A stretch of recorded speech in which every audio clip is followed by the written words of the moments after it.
And welcome to Omaha and a special edition of Three Guys Before the Game. We are at Let It Fly Sports Bar in downtown Omaha. Have I ever said this before?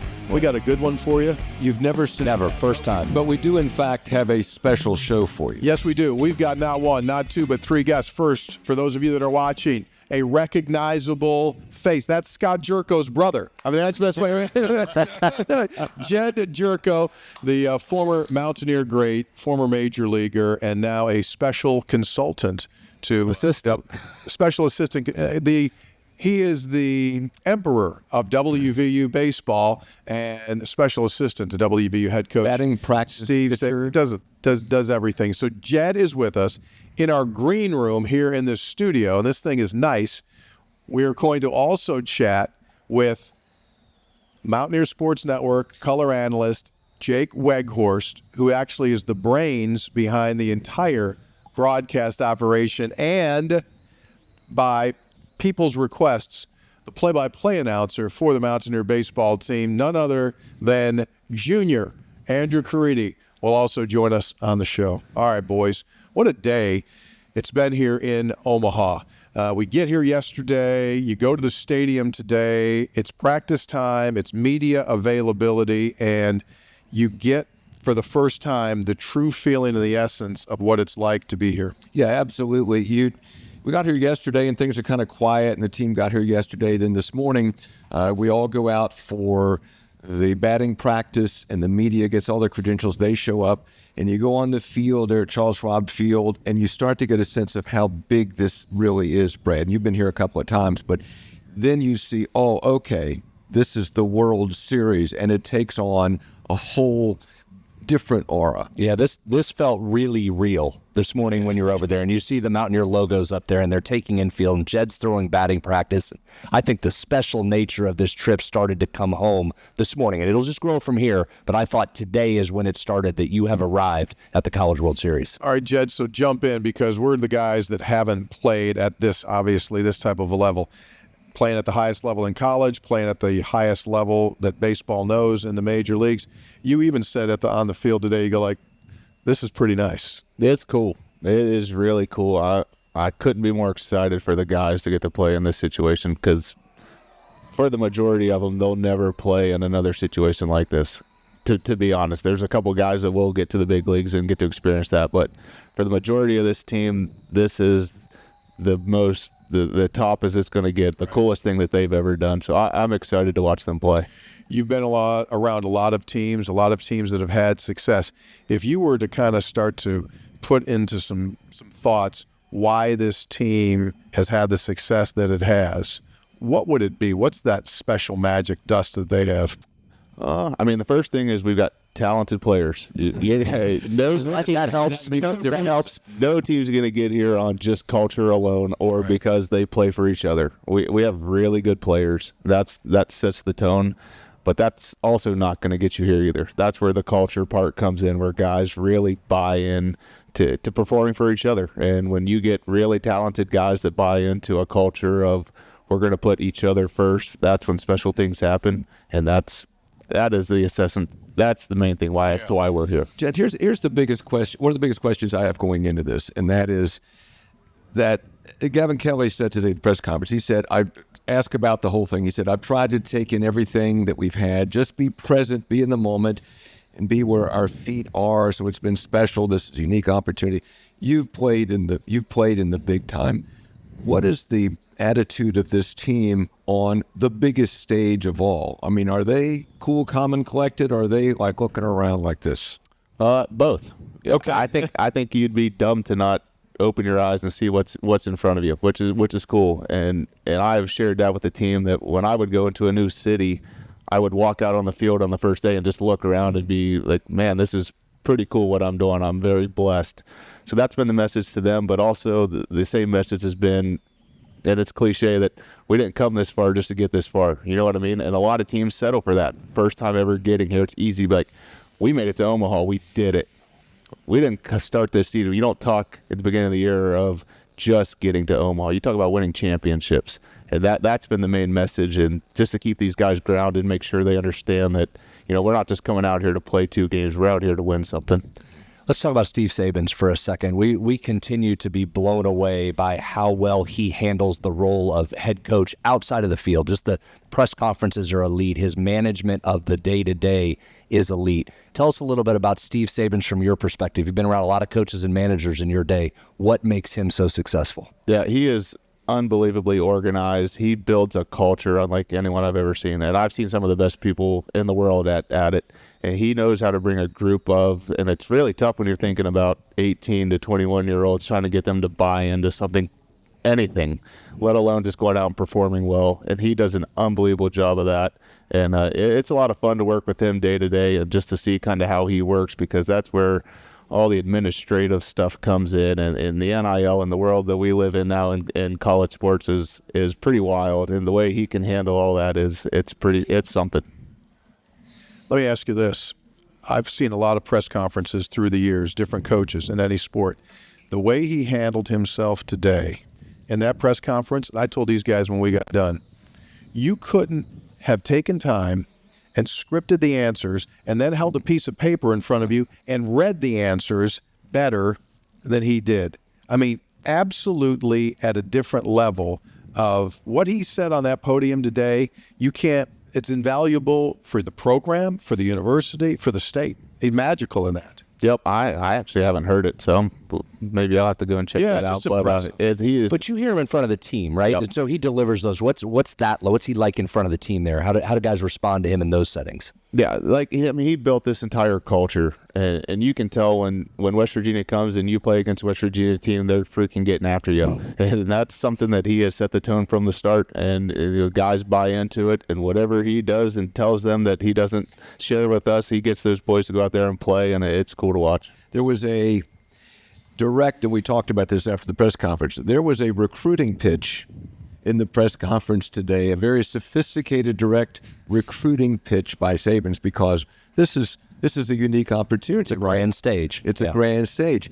And he said, he repeated things we've heard before, but he said, we don't always do the best with the guy that is entitled or thinks that we owe him something. So we've been able to get these kids that are going up a level. It's almost like hiring internally someone that's like, I'm their guy and I'm going to go maximize everything for them. And Brad, you've talked a lot about this, about so many D2 athletes who can go up to the next level. And this is one of the things, by the way, Troy's done that. And this is one thing that West Virginia's done, one thing Steve Sabins does, is that you're looking for, yes, talent, but also guys that fit in character guys, and guys that when they get to West Virginia, it's like they are thrilled. They're not entitled, they're thrilled to be a part of something. True? Yeah, absolutely. And at any level of baseball, you get to the guy that's complacent or thinks that he's made it, he's probably not going to make it very much further, right? I think that's usually where it ends, when you find the guy that thinks he's done it or made it. And we've had the track record stands for itself as to how we've been able to elevate players, and you get those players that come in here that are hungry, that are determined to show that they belong on this stage. Those are the players we're looking for. And then when you get that and they get a little bit of talent added to it, they take off. You got Ian Korn, or the Derek Clarks, the Griffin Kearns, all those McDougal. Yeah, all those guys that just constantly keep showing up here. Like, how are these guys doing it? And there's an art to, one, you got to see the talents they have and the abilities that they can continue to grow. But then when you get those guys on those recruiting visits, do they have that bulldog mentality that they want to be the best? And when you find that rare combination, those are the guys that we're really going after. He talked about Ben McDougal. And Ben McDougal was in junior college and came to camp. And Saban says, what are you doing here? You had to pay $300 to come to my camp. But that's the kind of guy. And look what McDougal has done. Sure. And even though he was injured this year, but he wanted to play, at the latter part of the season. And again, it's about the character that they built on this team. And I think you define that, just the way that you were raised. Like, you're the walking definition of what West Virginia sports are about. Your brother was the same thing, Scotty, right? He wasn't the most athletically gifted player, but my gosh, you knew every single time he put it on, he was playing. And the same thing with you. Like, and we talked about it before we started recording today. I've always felt, in whatever it is in life, you have to be almost obsessive compulsive about being elite at whatever it is that you're doing to have the highest level of success. You had that, and you see that permeates a lot of the guys on this roster. Yeah, it was when you get so close for so many years in a row, it's like you just become obsessed with it. Like, and we talked about it, and the word I kept saying is need it. Like, we needed to get here. There was no we want to get here, we hope we get here. West Virginia baseball needed to get here, and we just went out with that mentality, and you keep playing, and just because we need to get here doesn't mean we were going to get here. It took freaking work, and from the summer bridge into fall, into the winter, just guys really buying into needing to get here is the reason why we're here. What has this role meant to you personally, to be back in part of the program and around this so much and in the dugout? What's it meant to you? A lot. I take pride, and I was thinking about it when a lot of people say, what's the special assistant do? I'm not fully sure. I consider myself the baseball coach of the team. Like, I'm over there to make whoever shows up, whether Save sends me a recruit or whoever shows up at that doorstep, I'm going to do whatever I can to make them a better baseball player. Now, am I meeting with Matt Wells and going over, budgeting and administrative stuff? Probably not. That's not something that I'm super interested in. But if a kid walks in there and wants to go to the cage and get better or go out on the field and make himself better in the field, I feel like that's where I make the biggest impact to this program. Yeah. Real quick, along those lines, because it's interesting that where your major league career went, you ended up playing a lot of different positions. And this team is so unique. It seems like everybody's a shortstop, and they've just moved to different positions. How much have you talked to Brody Kresser and Armani about playing first and Gavin at second? And I'm blown away that Tyrus Hall's played 2 games at third before he got here, as smooth as he is. But that kind of mirrors what your career did. How much has that? No doubt. I worked with 4 different first basemen in 4 different weeks, getting them trying to throw it all together at one point. But it's the same thing like everything else. If the kid can buy into wanting to get better, that's where my job gets a lot easier. If I have to force a kid to come to the cage or I have to force him to get ground balls, the kid's probably not on the field. That's just the nature of it. If a kid is dying to get on the field and dying to ask for reps and to get ground balls, I'll work with that kid all day long, and that kid will get better at some point. Yeah, they need to be a diamond rat. Absolutely. Yep. You made a good point just a moment ago, and that was we needed to get here as a program. And I thought Steve did a wonderful job in what he said today, that it is very unusual that West Virginia's advancement to the College World Series actually has taken place in almost linear or chronological order. Like, you go super, super, super College World Series. Sometimes, as you well know, to get here, you go super regional, and then there's like 2 years you get to a regional, you don't get out. 1 year you might not get to the tournament, and then you come to another super regional. Like, it was compacted. Yeah. That's why I think this. Or even back it up, when you got to the regional, then you hosted but didn't get out of there, right? You had to go through those trials and tribulations before you got to these last 3 years. And so West Virginia and North Carolina, the only 3 teams, right, have been to super regionals, so this is even more wow. Yeah, it's pretty awesome, right? Like, this is yes. cool what we're doing. And I had a younger player actually today, and he came up to me, he's like, man, how are we going to top this? And I was like, you freaking come back next year. We're going to do this again. Like, it's just like, it's nonstop. And it's like, that's what a baseball career is. Like, it's easy. It's not easy, but I was like, I try to explain to him, I was like, it's easy to get there, but how hard is it to stay there? And I was like, one, it's really freaking hard to get here. Yes. But I don't ever forget how much work we put in just to get here. And hopefully we win it all, and that would be awesome. But I was like, next year, that thing starts all over again. Like, all that work we did, it's you're starting that clock over. All that time we put in all the way back in Summer Bridge, like, we have to do that all over again. And if you don't put that work in, you're going to be that team that wins it all and doesn't get back here again at all. Well, that's certainly true this year in this sport, right? LSU wins it last year, don't even make it into the tournament. No teams are returning from the College World Series this year. It's remarkable. So, yeah, it is really hard to get here. It is super hard to get back. Absolutely nothing guaranteed, especially in the game of baseball. I mean, the game of life, period, but the game of baseball, nothing is going to be guaranteed. Nothing is going to be given to you. Baseball is life. Oh, wait a minute. So I want to talk about Troy in this game tomorrow, because West Virginia actually is a little bit of a favorite in this game. And Troy can hit the long ball. They've hit twice as many home runs as West Virginia. They have a good starting pitcher tomorrow. It's going to be Benjamin Stubbs. However, this is a team that gives up 9 hits a game. And this is a team that maybe their bullpen is not as strong as West Virginia's pitching staff. So without revealing any secrets, what's the strategy going into tomorrow? It's not a secret. We're going to be aggressive at the plate, get a good pitch, and drive something. Hopefully get into that bullpen early, and we're going to do that by knocking the starter out of the game, not letting him get a high pitch count. We plan on getting him out of the game early. And then with our pitching staff and the way we defend, I feel like we have a good chance at any ballpark, especially this one.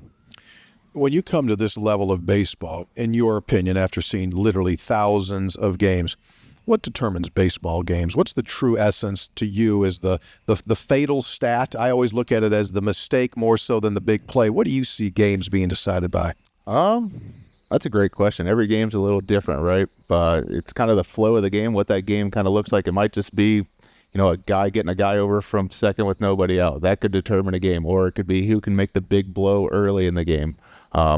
Which pitcher can keep the ball down in a big ballpark, or who makes the play when they get the double play ball. So, we could go into thousands of scenarios. For us, I think it's just going to be playing good, clean baseball. It could be the third baseman not making the play. Yeah, see, that's what I was just going to say. Isn't baseball a little just different from those other sports? There are so many different things that can happen. Brody Crusher hits a ball, wasn't hit hard down the third base line. You don't field it cleanly. That starts the rally. Now the crowd starts to go. Then Paul Schoenfeld goes deep ultimately to get you over the edge. So, yeah, there's 1,000 different things within a baseball game that can come up. Absolutely. That's why we try to play good, clean baseball at all times. And if you can pitch the ball and you can take care of it and you have good quality at-bats, why can't you win every single game you play, right? And that's why we're here, and that's why we've gotten here. We've taken care of the baseball. We have a couple really good starters. We got experience in the bullpen, and then we've got guys that'll step up that maybe haven't even played all year, and then they'll show up in the postseason and swing the bat really well and lead you to a championship. I think that's probably one of the biggest takeaways I'll take from this is there have been so many guys that have been propelled into massively important situations late in this season that have gone out there and they haven't blinked. I mean, Disney movie type stuff, right? Armani doesn't get a home run the entire season. All of a sudden, boom, Tyrus goes out there and he goes, back to back. Ben Lumsden hit 435 combined in the regional and super. Hello. And that's just 3 guys among a bunch of guys where you just go like, but those are the kind of things that have to happen to get to this level. Right, absolutely. Like it takes everybody. That's what we've built this entire thing on. That's what saves his priest from it doesn't matter if you're the top guy, the bottom guy. It takes everybody to get here, and that proves it. I mean, and Lumsden is the guy that you can look back on. Like you said, it's like a movie, but just a senior that didn't play. Probably he started the season and was terrible, and he'll be the first one to tell you. I've probably worked with Lums more than any player in the last 2 years, and he could have just packed it in. A senior that probably knows he's not getting drafted. That's probably a pipe dream at this point, but it's just like, could he have shut it down and enjoyed and partied his time at WVU as he went on? No, he put his head down and he freaking worked, and what do you know? The situation shows up and he's ready for it. He's not surprised by it, and it's really cool. Same with Goose, who's hitting 180 probably, 3/4 of the way through the season. Just kept freaking going to the cage, kept putting the work in, and things started to change.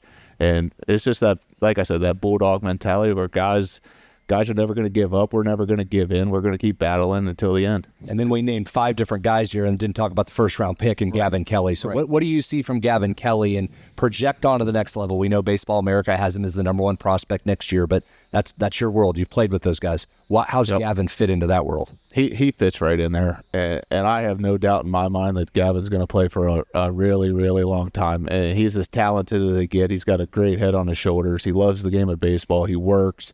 Everything that you could ever ask for, he does that, and he catches, which definitely helps as well. So, amazing. Not a bad skill set for him to keep going, and we've leaned on him. He's really picked it up in the last. I think he only had 5 or 6 home runs halfway through the season. And as the season kind of wound down, when the situations got big, he was the guy that stood up and became really the guy in the middle of the order. And you need those guys as well. I mean, not everybody can step up and hit the ball out of the ballpark, especially on this team. So for him to step into that situation, he's only going to keep getting better as his body kind of fills out.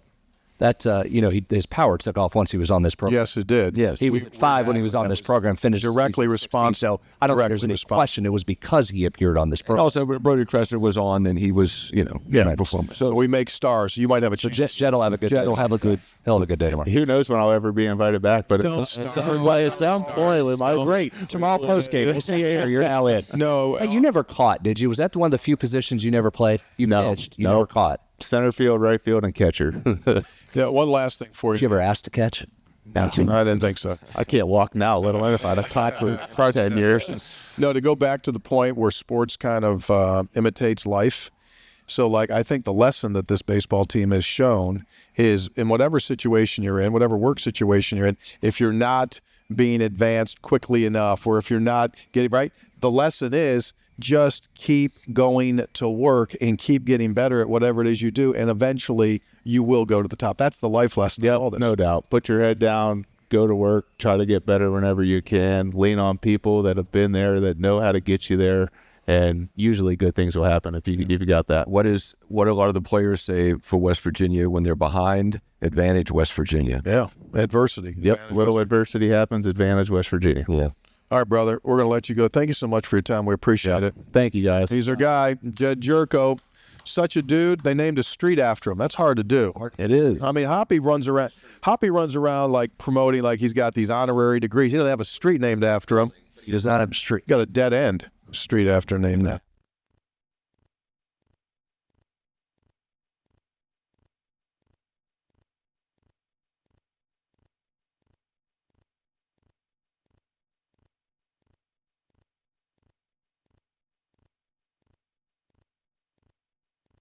Before the game is brought to us by Lou Wendell Marine Sales in St. Albans. They sell family fun. I talked to a bunch of people earlier today who took Lou Wendell pontoons out of West Virginia and boated here. And I had to go through some docks, some various things, some ponds, made it across 3 swimming pools. They made it here. Lou Wendell, the only Honda Marine premium dealership in the state of West Virginia. Need to check them out, the #1 pontoon boat dealer in the state. Three Guys is also brought to us by the good folks at Go-Mart.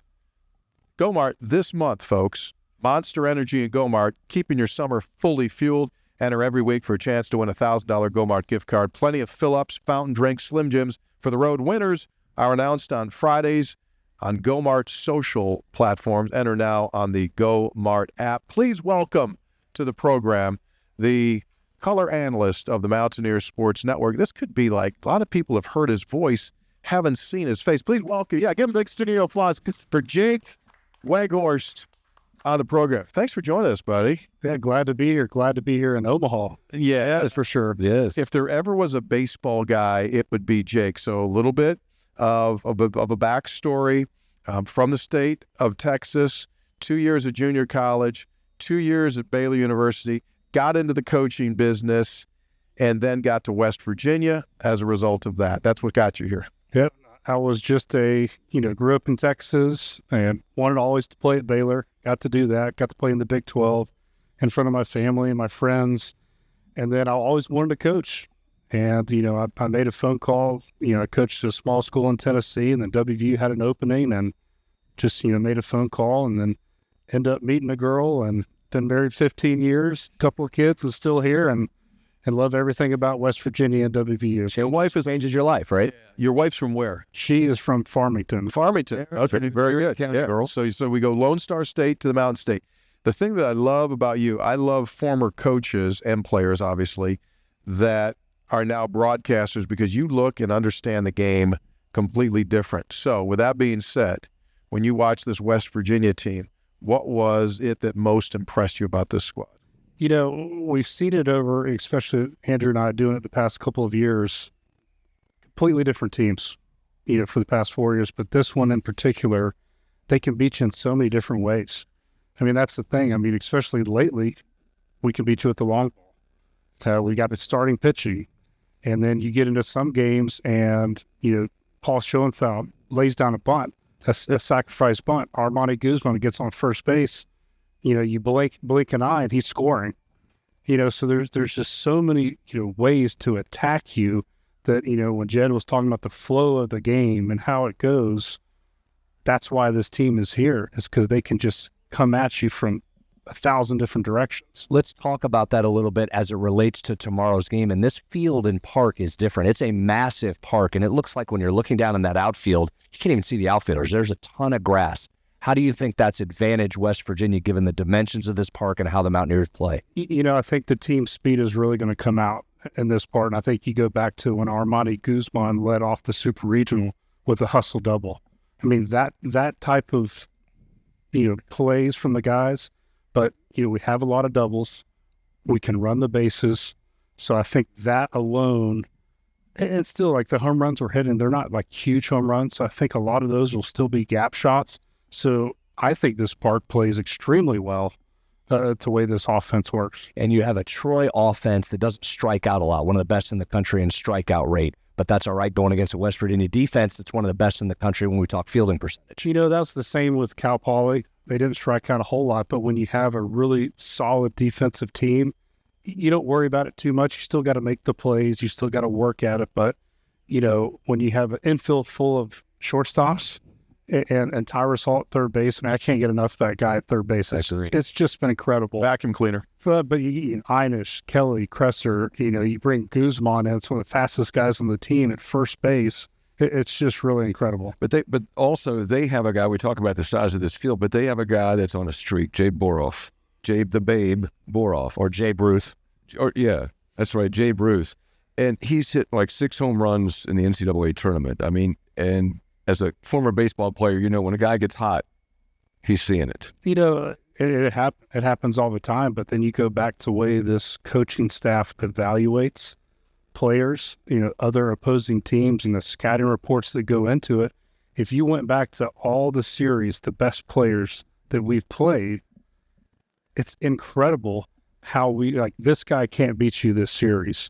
And Coach Oni and Coach Riley, they've done such a good job. The pitch sequences against these guys. And I go way back to the Kansas State series when D. Kennedy came into town and just completely shut him out. Yeah. And he's one of the hottest hitters in the country at the time. And it was just incredible. But those two guys on the pitching side of it, whereas, about 3 years ago, towards the end, the pitching kind of wore down. We were wearing thin. Now it's one of the strengths of the program matched with the offense. That's why you're in Omaha. It's a great point. Go deeper on pitch sequence for everybody listening. So exactly what are you talking about there? Well, I mean, it's so different than what I pitched. It was like, hey, attack this guy as a first pitch hitter, throw some off speed. But, these guys are so pinpoint accurate going inside, not just inside, but low and in or up and in or low and away, sliders away. The pitch shape, it's you go back to the biomechanics center, what the videos you get to see.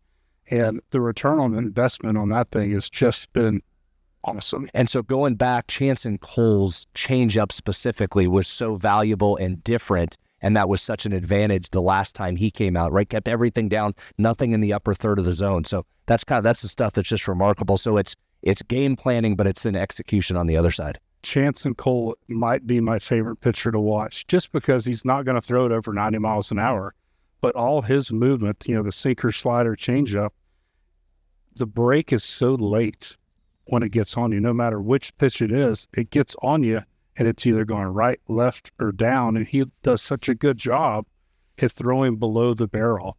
And when he pitches, you wouldn't know if you're up 10 or down 10. He is such the perfect guy for a big situation. And I'm not surprised he's 10-1. Yeah. It's like Greg Maddux, young Greg Maddux out there throwing with the run and the sink. It's incredible. And then I'm sorry, one last thing on Chance. And what he's given you the ability to do, especially late, is he's served as the ace, and it's allowed you, and now in 2 games where you had the opportunity to advance, that you roll out the Big 12 Pitcher of the Year in a game when you're ready to advance. I mean, think about the advantage that creates. And guys, that's something that usually happens against us, not in West Virginia's favor, that you're in that moment, and then you roll out the ace. They're so close together. You can't go wrong with either one of them, Chanson or Max Yeo. And at the beginning of the year, Chance and Cole was the Friday night guy, and so they've all kind of rotated depending on, how many pitches they've thrown, the rest they've needed. So either one of them is incredible, but it's nice when Chanson can go out there and get you a win. and then you come back with a 6'6" left-hander, and just, I mean, it's unbelievable, especially what Max Yale's done this year as well. While you're broadcasting the games, you have a piece of software up there called TrackMan. Mm-hmm. And I think folks would find it really interesting. It gives you some incredible analytics instantaneously. So walk us through, like, for example, if it's Chance or if it's Max or whomever, what are opposing hitters seeing as far as drop? What are they like? What makes you go like, when you're looking at your TrackMan during the game, going like, whoa, how are you supposed to hit that? What are they doing? Well, the thing with Chanson is you get the run horizontally, and then when Chanson throws his fastball, and it's like 15 to 20 inches of horizontal break. And it's just, and I'm sitting there thinking, when I used to hit a long time ago, I'm like, I'd have had no chance. And then he drops, 76 changeup in there. It's really, truly incredible, because you don't see that nowadays. Guys chase velocity. You want to throw 95 and above, and then you see Chance, and you look at velocity, he's like, this guy didn't throw 90 miles an hour, but he just carves you up left and right. Old school. That's the old school stuff where guys just make the ball dance. Yeah, I love it. I love watching him pitch. Now, sometimes the 97's pretty good, too. Dawson Montesa comes in, just throwing absolute gas. That's still an amazing performance to me. 120 pitches, and you call on him again. He throws a rubber arm out there, steps right in, he's throwing 96, 97 again. And how about that performance? Awesome. Bringing him after throwing 126 pitches. But it's guys like that, as Coach Saban's built the culture, these guys want the ball. They want the ball. No matter what the cost is, they want to win. And Dawson was the right guy to bring in there. He came in humming. You were sitting there, me and Andrew were talking about this. What's the velocity going to be like when we saw him warming up? First pitch, 97. We're like, he's fine. He's all right. Arm's okay. He's ready. You know what, guys? Mentality-wise, he was a starter, right? He was a guy that was in the weekend rotation, and then he got stepped aside a little bit. But guess what? He never stopped. He could have bagged it. There's so many guys on this team that could have said, "I'm out. I'm done. They don't love me anymore. I'm done." And instead, they got to keep going. Sabes talked about that today. I thought his description of what players are, like the pitchers are out-getters. They're not starters. They're not long relievers. They're not closers. They're out-getters. I thought that was a great way to say it and really exemplify what this team has been about. When you're called upon, come and just get outs. They don't have, he doesn't like using, this is my closer. This is my setup guy. It's just go in there and get outs. And I love that he talked about it, because it becomes an identity of a pitching staff. It's like, I don't care who pitches. Right. We're here to win. We're here to get outs.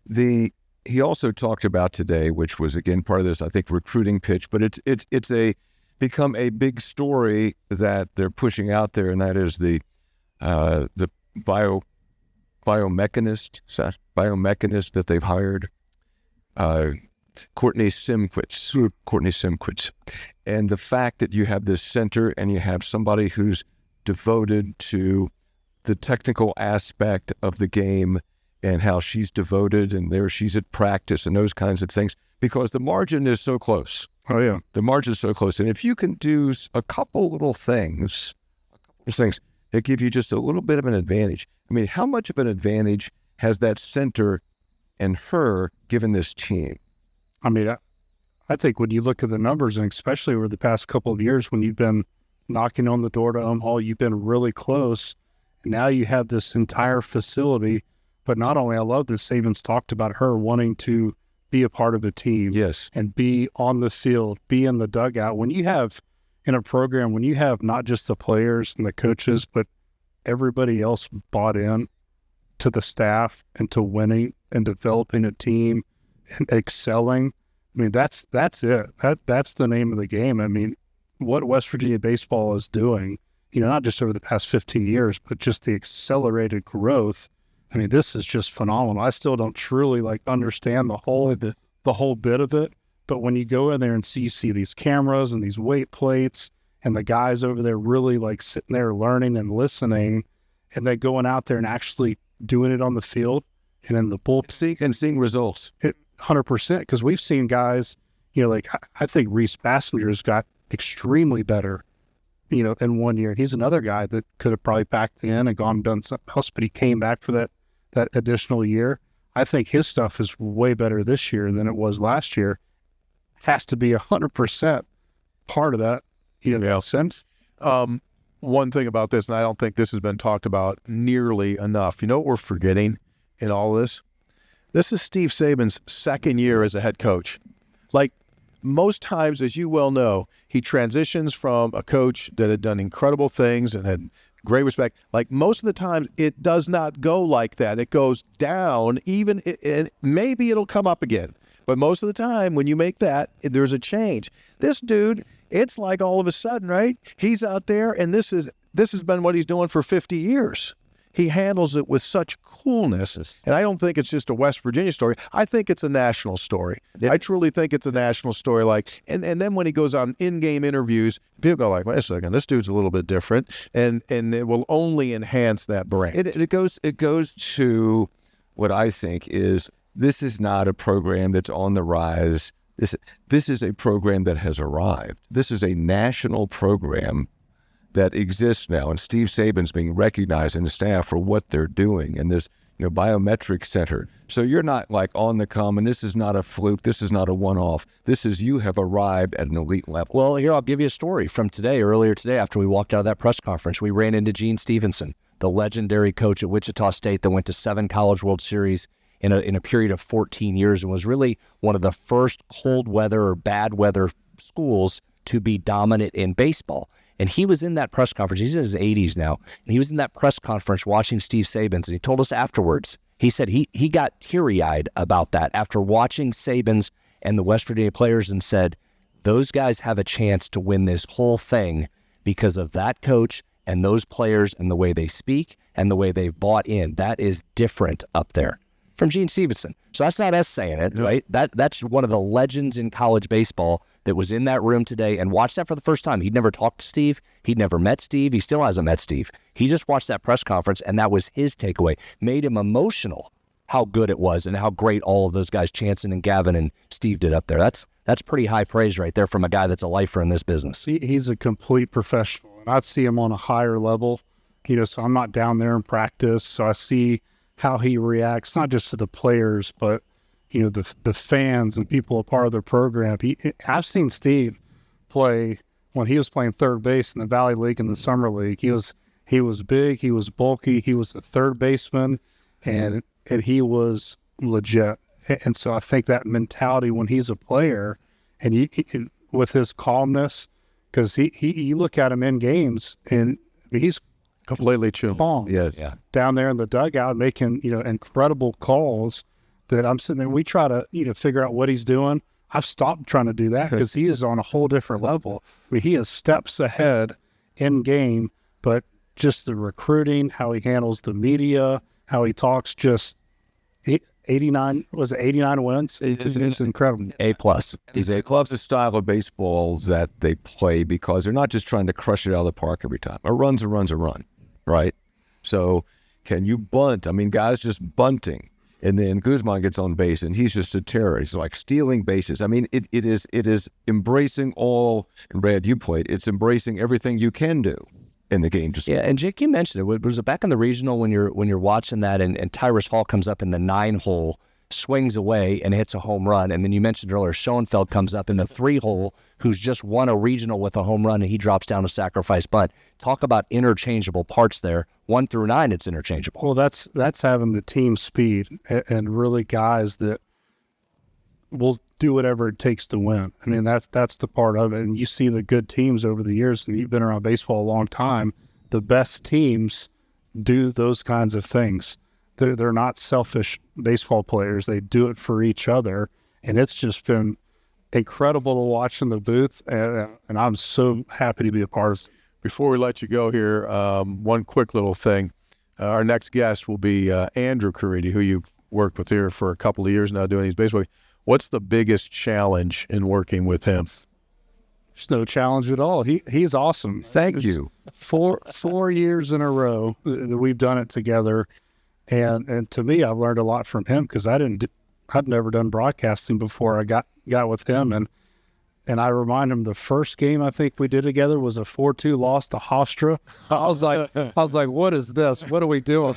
And then we've been to 4 regionals, 2 Big 12 titles, 3 supers, and now we're in Omaha. So I said, we got it pretty good, buddy. So it's we have a lot of fun, and it's awesome up there with them. Don't try to diss your son. Oh, he'll have his an opportunity. I've listened to him. He does a good job. He'll What about your back? He'll have Jake, thanks so much. I appreciate Thanks, Jake. it. There he is. Yeah. Jake Weghorst, color analyst of the Mountaineer Sports Network. Three Guys Before the Game is brought to us by the fine folks at Tudor's Biscuit World. I've been looking around here in Omaha. I've not seen a Tudor's yet. Opportunities. There's their franchise available right now for $5.55. You heard about this deal? Tell me. $5.55.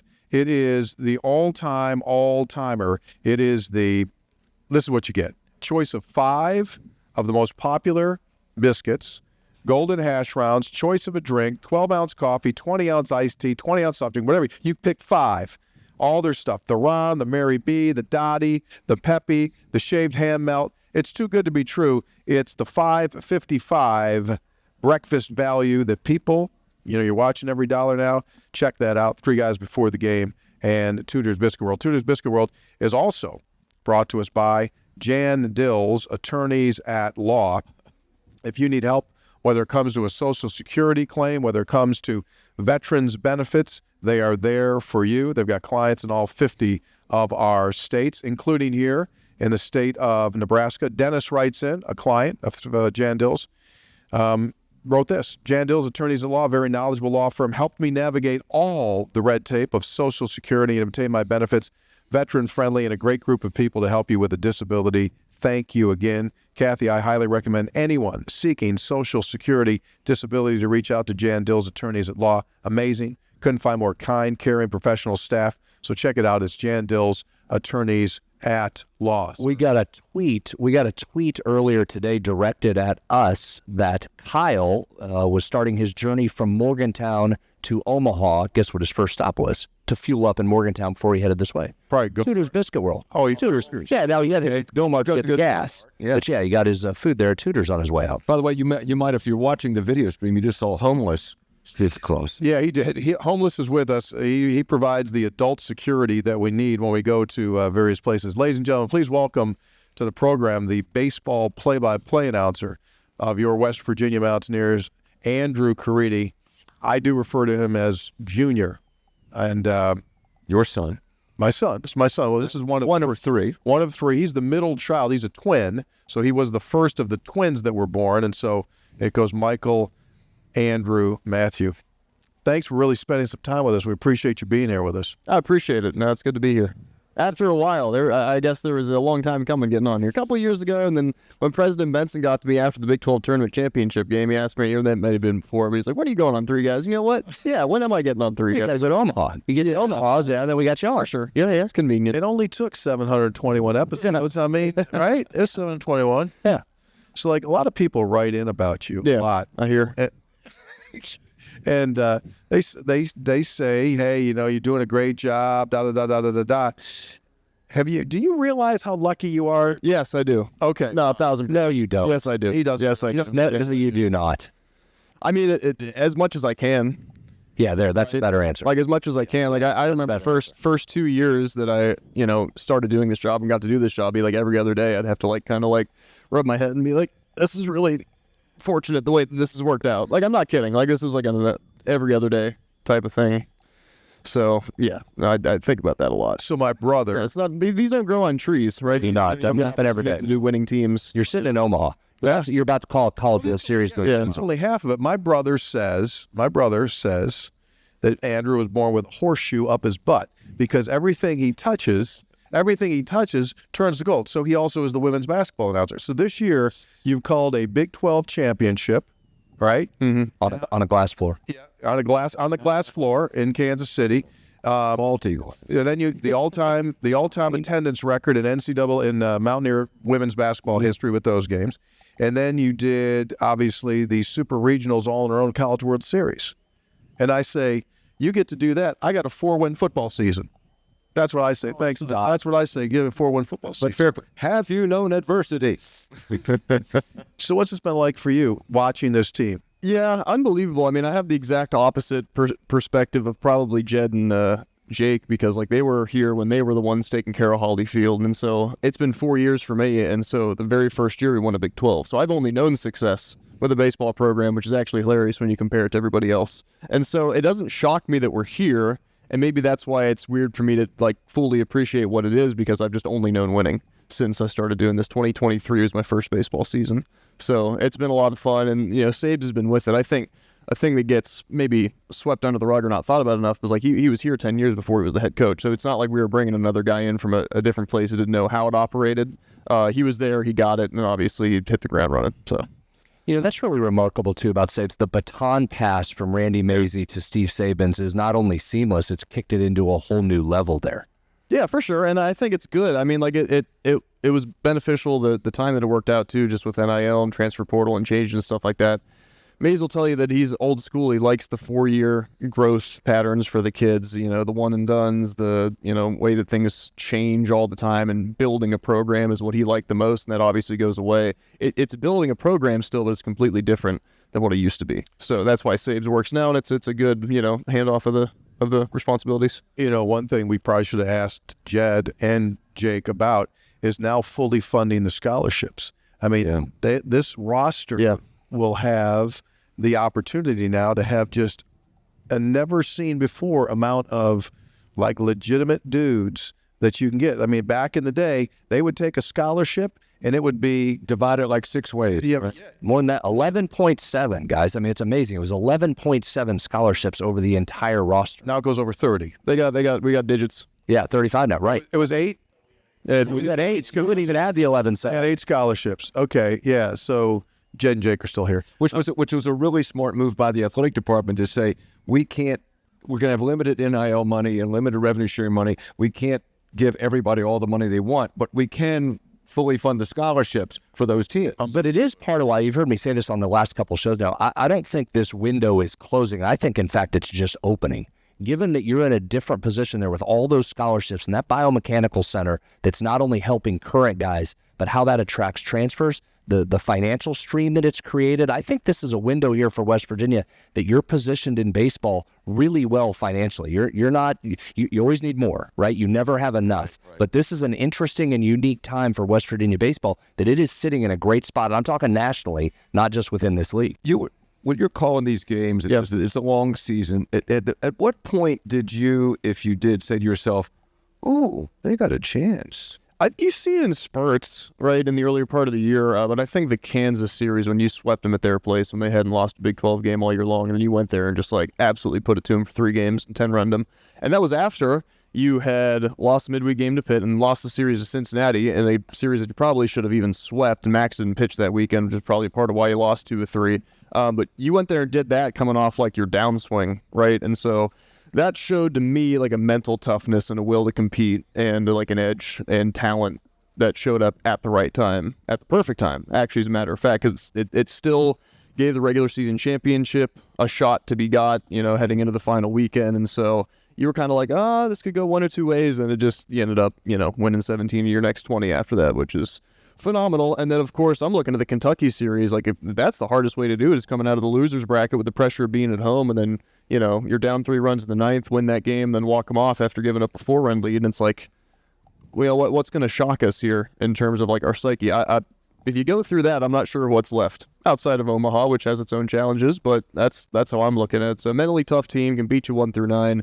And the starting pitching, too, just phenomenal. I mean, that's the difference this year, I think, more than anything else, is like Chanson and Max. And by the way, you're talking about like players development. You now have a D2 transfer All-American 3 years in a row, Clark, Kern, and Chanson Cole. So, like, you don't even have to get like the big-name transfer guys. You could go in the weeds like these guys have, find like the diamonds in the rough and turn them into just absolute. See, that's what blows me away. Yeah. If you had found D2 guys that could plug in and start, that would be great. And we'd be saying how great the evaluation is. Right. You get them at that level year after year after year. That, to me, of all the remarkable things about the program, that's been the biggest, is the just not missing on some of these guys. Just have not missed. For sure. And like Schoenfeld, too, is another D2 guy who's phenomenal, and Tyrus Hall to fit that same bill. But yeah, they're just phenomenal. And the culture, I think they talked about it a little bit when they were on, but the culture, it's like, I was trying to think, I was like, who's the guy that like you don't get along with on these trips, or who's just like a little like prickly when you're around? I truly can't think of a single guy. That's a good question. Because you've been around, you guys have been around this team all year. Yeah.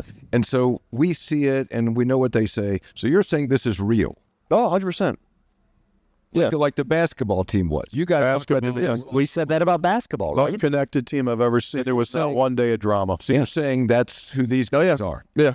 Yeah. Just good dudes that like each other. And I'm out around them every single day at practice, and so I see them really just game days, travel days, but it's been probably long enough the sample size to understand what it is. But yeah, I think so. They get along pretty well. You got to play for each other. I mean, look, when you're this deep into the season, when you're in a team sport like baseball, right? It's not an individual thing. Going back to the D2 stuff, like, what other sport can you take a D2, like good D2 player, and turn them into an All-American decision? I've said it many times. Baseball is obviously the most transferable of that, for sure. In football or basketball or anything, it's still not easy, but it's the most transferable. And Sabes' and the staff have found the secret. Yeah, and I thought it was cool when we were coming back from Baylor. That was during the World Baseball Classic, and they were all watching U.S. and Dominican Republic. I think that was the semifinal game.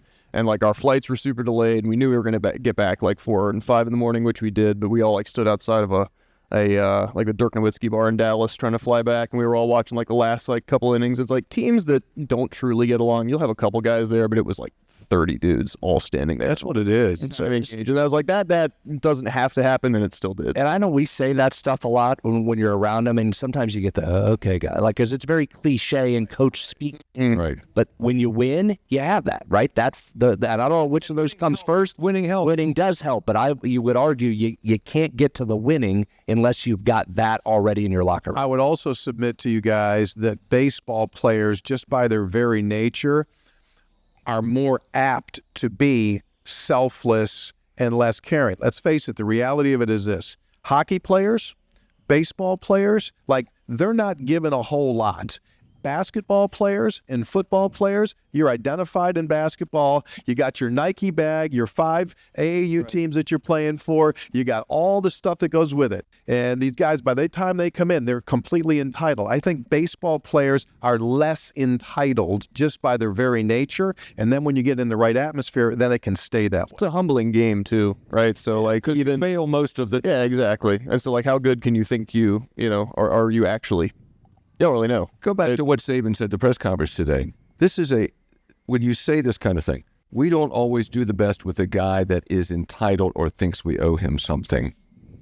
That's in everyday life. Mm-hmm. That's in any workplace, right? Anyone that comes in that they think they're owed something, it's never going to be a great situation. Okay, but who gets more privileged than sports stars? So in so many instances, it is the star that is entitled and gets all the benefits, right? Yeah, And you pay a price for that sometimes. Say, well, this guy is, but he's, so we got to, so, and they haven't done that. Yeah, no, not at all. I mean, like, it's just a culture thing where, like, the standard is the standard, and you got to meet that, because one bad apple, that remains to be true. So, did you ever think that you'd be calling a College World Series when you were laying on the floor in the bus with the West Virginia Black Bears? You did the Black Bears when you were a junior in college? Yeah. So how would you travel in the Black Bears? season and a half, just long bus rides, 6-7 hours. You lay on the floor? No, I mean, like, sometimes you'd have seats, but I was late the one time, and you'd do what you had to do. But that was the one and done. See, you paid your dues and everything. Got it out spoiled. Baseball. Yeah, got it out of the way. So, okay, personal question.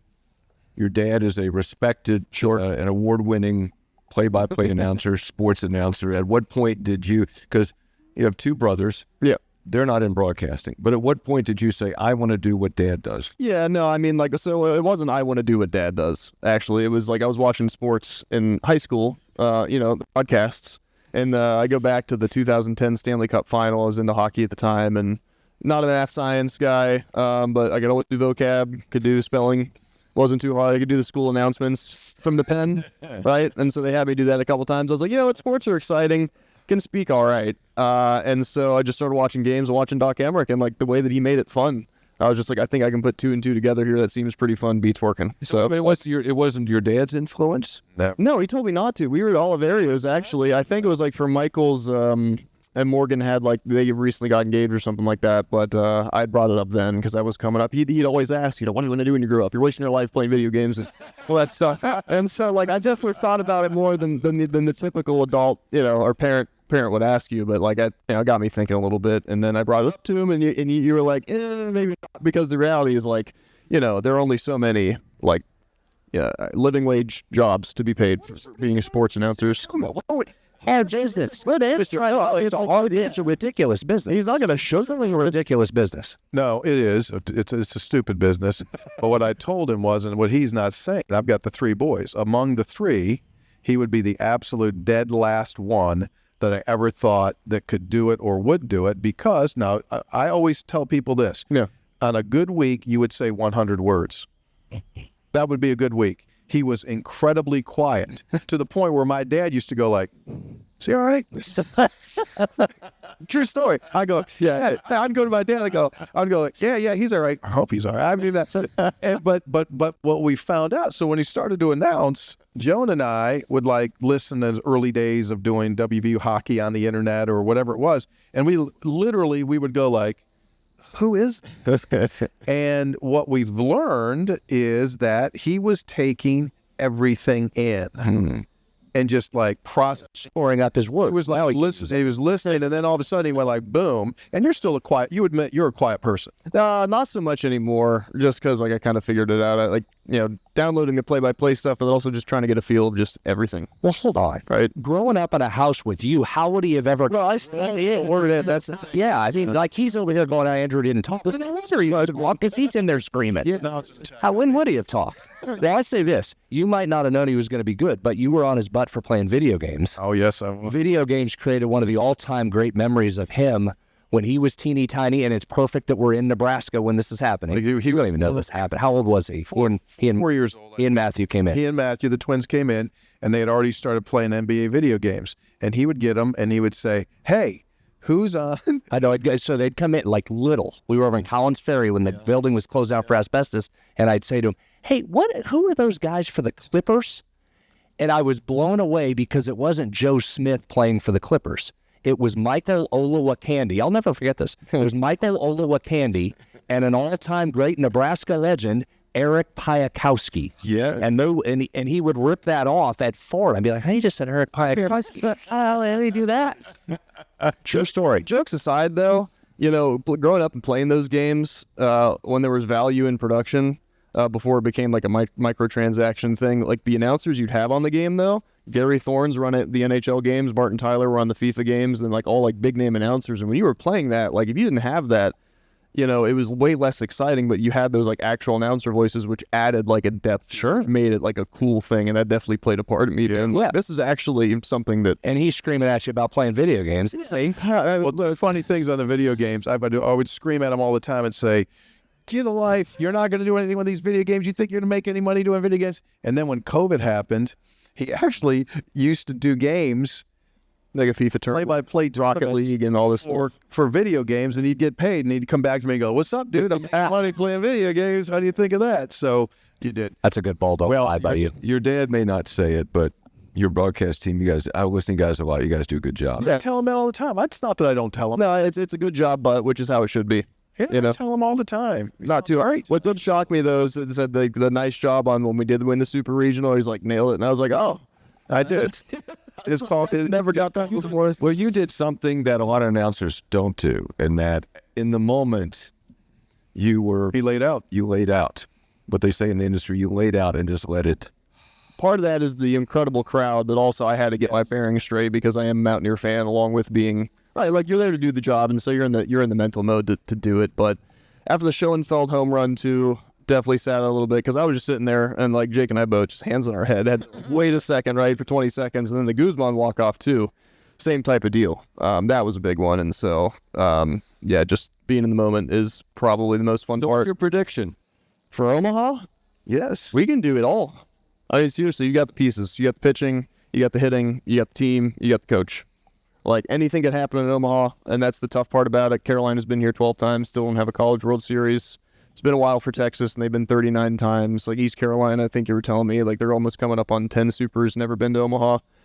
Hard to get here, harder to win it. Like that's what I've learned about baseball is anybody can beat anybody across a weekend. You have some weird results every season, every year, seemingly like on a weekly basis, but not a single weakness on this baseball team. For what I can tell, like, we've seen it for a little bit, so excited to see. And we're in a good spot, too, because we're in the spot that UCLA would have been as the number 1 overall seed. So we get Troy, a team, that's obviously very good, hitting the ball well, had a really good regional, but, it's their first time in Omaha, too. So, like, we've probably been in bigger arenas, stadiums, environments, right, settings, and that definitely helped us in the regional against Kentucky and the super regionals, because that's what Coach Sabe is always going back to is like, guys, we've been here before, and so the new guys that hadn't been here can look at like the Gavins and all those other guys who pitch in the situations, being like, oh, these guys are cool, calm, and collected. Like, okay, that's fine. Just look at them and go from there. So, Yep. All right, we literally have to run time wise. We appreciate. Would you come on again in the future? oh, sure, if you want me, yeah, it's fine. I know there's a big delegation though. You make sure you go tell President Benson that you made your appearance. See, the president was concerned with Andrew not being on.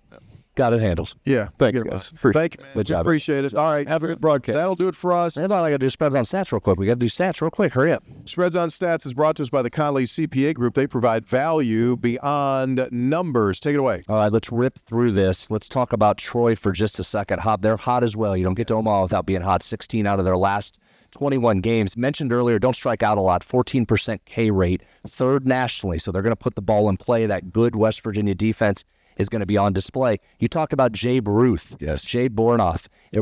It's interesting. He's paralleled Ben Lumsden. These numbers and splits are unbelievable. He started slow and then got hot. Right. Seb 200 during the season batting average. He hit 506 home runs in the regional alone. Can I tell you a story about him? Sure. He wasn't hitting. He went to the managers and said, give me a new bat. And they gave him a new bat, and he started hitting. He said, what's the bat? He said, it's the same bat. We just painted it. Yeah. Very big. Whatever you think is working is working. That matters. It actually changes it. Whatever you think. Regular season, he had 7 hits. He had 10 in the regional alone. Yeah, it's a remarkable. It's literally just like how Lumsden. He's Lumsden. Yeah, a couple overall West Virginia stats, and I'm not going to go deep in the weeds here on any advanced stats. These are just some basic numbers, but things to keep in mind. West Virginia enters this tournament the 3rd best fielding percentage in the College World Series field at .979. Texas and Georgia are the 2 above West Virginia, but just at .980 and .982. So this is a really good fielding team, as we know, from West Virginia, very nearly one of the best in this field. 4th best on-base percentage in the field at .410, behind just Georgia, Texas, and UNC, all close again. Team ERA for West Virginia, 7th best nationally on the season, and the best in this World Series field at 3.79 runs per game. So to Andrew's point, as we've been saying, this isn't a little engine that could, hey, you're happy to be in Omaha. This is a team that has the tools to go win this thing. And I think that, double check me on these numbers, I think the ERA for Troy is like 5-something, because they will give up some runs. And they're giving up an average of like 9 hits a game. So, West Virginia's swinging the bat well. You know what happens when you're at a bowl game and you start talking yourself into a win. But I think this lays out well for West Virginia. We'll find out. Game tomorrow goes 2 o'clock Eastern time. We will do a post-game recap episode of Three Guys Before the Game. So if you are not subscribed, please do. You'll get notified when that happens. Very special thank you to the folks here at the Let It Fly Sports Bar. Our technical video producer, the V-Man, Val's awesome. He's fantastic. He's my guy. Dan Lohman is also assistant in camera. Senior executive producer in charge of satellite services and distribution, Ben Lohman, and Homeless Dave is with us as well. If you're coming, he provides services. If you are coming to Omaha in the next day or so to watch the world champion Mountaineers, please come by, say hello, and we'll be at the Let It Fly Sports Bar. So that'll do it for us. Three Guys Before the Game is brought to us by the good folks at GoMart. Get your GoMart rewards card, download immediately, and begin saving on your food and fuel. Lou Wendell Marine Sales in St. Albans. They sell family fun. Visit LouWendellMarineSales.com. Tudor's Biscuit World. We're going to bring one here to Omaha. Franchises are available. Someone told me that Warren Buffett wants a Tudor's in Omaha, lives here. That's unconfirmed, but we'll look into that. Start your day the homemade way with a Tudor's Biscuit by Jan Dill's attorneys at law. They won't Take no for an answer, and by the Conley CPA Group, providing value beyond numbers. Episode 721. We're out. Thanks for being with us here. 3 guys before the game. See y'all.